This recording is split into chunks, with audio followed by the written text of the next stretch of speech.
महसूस होती है। परचम में 3 रंग होने की वजह इसे तिरंगा कहा जाता है। हमारे परचम में 3 रंग और एक चित्र हम सबको अलग अलग पैगाम देता है।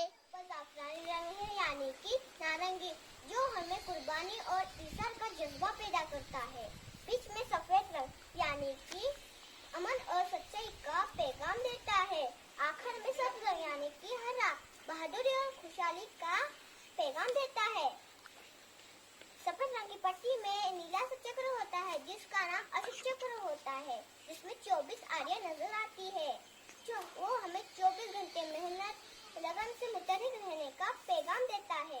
आप सबसे गुजारिश करना चाहती हूँ, इस परचम तिरंगे के पैगामात को जहन में रखते हुए हम हमारे भारत मुल्क की तरक्की में शामिल होना चाहिए और भारत को मजबूत, ताकतवर, एक जेटी वाला वतन बनाए।